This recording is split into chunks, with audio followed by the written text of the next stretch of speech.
नमस्कार, DD news के इस विशेष सांकेतिक भाषा के बुलेटिन में आप सभी का स्वागत है। आपके साथ मैं हूं संध्या शर्मा और मेरे साथ है मेरी सहयोगी दीपाली। आइए बुलेटिन की शुरुआत करते हैं हेडलाइंस के साथ। दुनिया के सामने कैसे खोलनी है पाकिस्तान की पोल। विदेश दौरे से पहले प्रतिनिधिमंडल के एक बैच को आज ब्रीफ करेंगे विदेश सचिव। संजय झा, कनिमोझी और श्रीकांत शिंदे के नेतृत्व वाले डेलीगेशन को दी जाएगी जानकारी।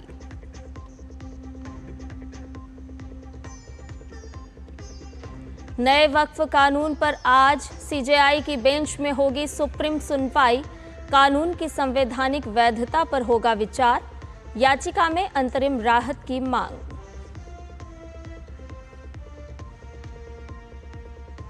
डोर्नियर विमान और आईएनएस कावरत्ती की ताकत देखेगी दुनिया। आज से मलेशिया के लंकावी में शुरू होगी अंतर्राष्ट्रीय समुद्री और अंतरिक्ष प्रदर्शनी।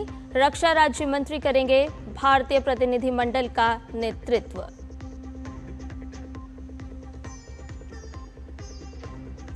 पुतिन से फोन पर बातचीत के बाद ट्रंप ने कहा संघर्ष विराम पर फौरन बातचीत शुरू करेंगे रूस और यूक्रेन। पोप लियो ने की मेजबानी की पेशकश।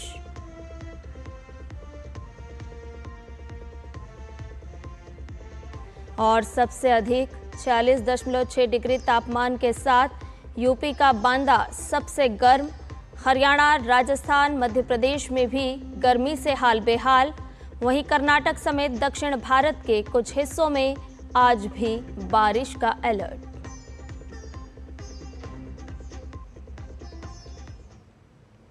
आइए सभी खबरों को जान लेते हैं विस्तार से। पहलगाम आतंकी हमले और ऑपरेशन सिंदूर के बाद पाकिस्तान की करतूतों का लेखा जोखा दुनिया के सामने रखने के लिए भारत पूरी तरह से तैयार है। ऑल पार्टी डेलीगेशन के सांसद अनेकों मित्र देशों में जाकर पाकिस्तान की सच्चाई उजागर करेंगे। आज संसद भवन में विदेश सचिव विक्रम मिस्री पहले चरण में 3 सांसदों के प्रतिनिधिमंडलों को ब्रीफिंग देंगे। जेडीयू के संजय कुमार झा, शिवसेना सांसद श्रीकांत शिंदे और डीएमके सांसद कनिमोझी की अगुवाई वाले दल को आज ब्रीफिंग दी जाएगी।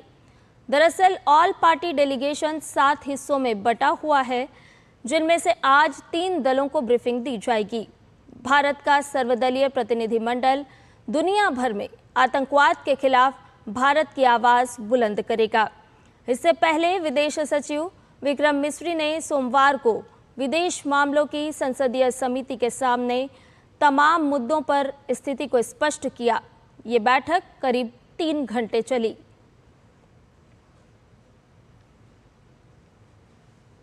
सेना प्रमुख जनरल उपेंद्र द्विवेदी ने ऑपरेशन सिंदूर के दौरान सैनिकों की अनुकरणीय भूमिका के लिए बधाई देने और भारतीय वायुसेना तथा सीमा सुरक्षा बल के साथ समन्वय में की गई संयुक्त कार्रवाइयों की समीक्षा करने के लिए रेगिस्तानी क्षेत्र में कोणार्क कोर के अग्रिम क्षेत्रों में लोंगेवाला का दौरा किया। कोणार्क कोर के सैनिकों के साथ बातचीत करते हुए सेना प्रमुख ने अंतर्राष्ट्रीय सीमा की रक्षा में उनकी वीरता, अटूट प्रतिबद्धता और दृढ़ संकल्प की सराहना की। सुप्रीम कोर्ट आज नए वक्फ कानून को चुनौती देने वाली याचिकाओं पर सुनवाई करेगा। सीजेआई बीआर गवई और न्यायमूर्ति एजी मसीह की पीठ ये तय करेगी कि कानून के प्रावधानों पर रोक लगाने के लिए अंतरिम राहत दी जाए या नहीं। वहीं केंद्र ने 25 अप्रैल को दायर हलफनामे में कहा था कि कानून पूरी तरह संवैधानिक है। यह संसद से पास हुआ है, इसलिए इस पर रोक नहीं लगाई जानी चाहिए। 1332 पन्नों के हलफनामे में सरकार ने दावा किया कि 2013 के बाद से वक्फ संपत्तियों में 20 लाख एकड़ से ज़्यादा का इजाफा हुआ है। कई निजी संपत्तियों को वक्फ में ले लिया गया है। कृषि मंत्री शिवराज सिंह चौहान आज नई दिल्ली में कृषि विश्वविद्यालयों के कुलपतियों और आईसीएआर संस्थानों के निदेशकों के वार्षिक सम्मेलन का उद्घाटन करेंगे। सम्मेलन का विषय है समेकित कार्रवाई 2047 तक विकसित भारत के लिए कृषि अनुसंधान, शिक्षा और विस्तार को आकार देना।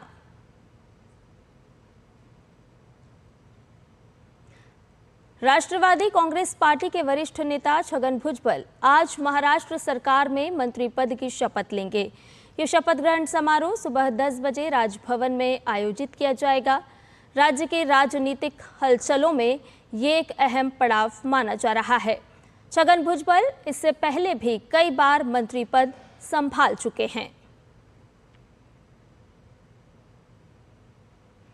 भारतीय नौसेना की ताकत दुनिया देखेगी। दरअसल आज से मलेशिया के लंकावी में 17वीं अंतर्राष्ट्रीय समुद्री और अंतरिक्ष प्रदर्शनी शुरू हो रही है, जिसमें डोर्नियर विमान और INS कावरत्ती भाग लेंगी।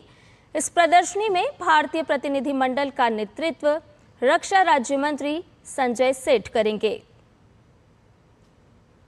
रक्षा राज्य मंत्री इस प्रदर्शनी में भारतीय मंडप का भी उद्घाटन करेंगे। इसमें Mazagon Dock Shipbuilders Limited, Bharat Dynamics Limited, BML Hindustan Aeronautics Limited और ग्लाइडर्स इंडिया लिमिटेड सहित कई रक्षा सार्वजनिक क्षेत्र के उपक्रम, DPSU और अन्य निजी रक्षा कंपनियां हिस्सा लेंगी। रक्षा राज्य मंत्री सम्मेलन से अलग मलेशिया के रक्षा मंत्री दातो सेरी मोहम्मद खालिद बिन नॉर्डियन से भी मुलाकात करेंगे। अमेरिका के राष्ट्रपति डोनाल्ड ट्रंप ने कहा है कि रूस और यूक्रेन युद्ध विराम और युद्ध को समाप्त करने के लिए प्रत्यक्ष बातचीत शुरू करेंगे। उन्होंने रूस के राष्ट्रपति व्लादिमीर पुतिन के साथ फोन पर लंबी बातचीत के बाद कहा कि पुतिन से बातचीत सकारात्मक रही और दोनों देश बातचीत के लिए तैयार हैं। ट्रंप ने यह भी कहा कि रूस युद्ध के बाद अमेरिका के साथ प्रमुख व्यापार सौदे करने का इच्छुक है। नवनिर्वाचित पोप लियो 14वें ने रूस यूक्रेन वार्ता की मेजबानी करने की पेशकश की है। रूस और यूक्रेन के राष्ट्रपति ने भी कहा कि वो संघर्ष विराम के लिए तैयार हैं। राजधानी दिल्ली समेत उत्तर पश्चिम के कई राज्यों में तापमान सामान्य से अधिक होने से भीषण गर्मी पड़ रही है, जिसके बाद दिल्ली में अधिकतम तापमान 41 से 43 डिग्री सेल्सियस के बीच रहा, जबकि उत्तर प्रदेश के बांदा में सोमवार को सबसे अधिक तापमान 46.6 डिग्री सेल्सियस दर्ज किया गया। राजस्थान के पिलानी, मध्य प्रदेश के खजुराहो और हरियाणा के हिसार में भी अधिकतम तापमान सामान्य से काफी अधिक दर्ज किया गया। खेल मंत्री मनसुख मांडविया ने खेलो इंडिया बीच गेम्स के पहले संस्करण का आगाज दीव के प्राचीन घोघला बीच पर एक रंगारंग कार्यक्रम के दौरान किया। 6 दिन तक चलने वाले खेलो इंडिया बीच गेम्स में इस बार देश भर से 1000 से ज़्यादा खिलाड़ी 6 पदक स्पर्धाओं में हिस्सा ले रहे हैं। पदक स्पर्धाओं में बीच सॉकर, बीच वॉलीबॉल, बीच कबड्डी, बीच सेपक टकराव, पैनकैक्सिलाट और ओपन वाटर स्विमिंग शामिल हैं।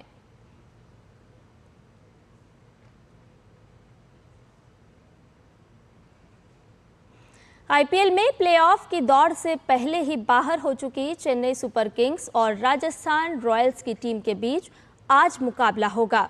दोनों ही टीम की नजरें इस मैच को जीतकर अपनी प्रतिष्ठा बचाने पर टिकी होंगी। अंक तालिका में राजस्थान रॉयल्स 6 अंक के साथ 9वें और चेन्नई सुपर किंग्स आखिरी पायदान पर है। आज का मैच राजस्थान रॉयल्स के लिए IPL 2025 सत्र का आखिरी मैच है। ये मुकाबला शाम 7:30 बजे दिल्ली में खेला जाएगा। और इसके साथ ही हमारे इस विशेष सांकेतिक भाषा के बुलेटिन में फिलहाल इतना ही। मुझे और मेरी सहयोगी दीपाली को दीजिए इजाजत। नमस्कार।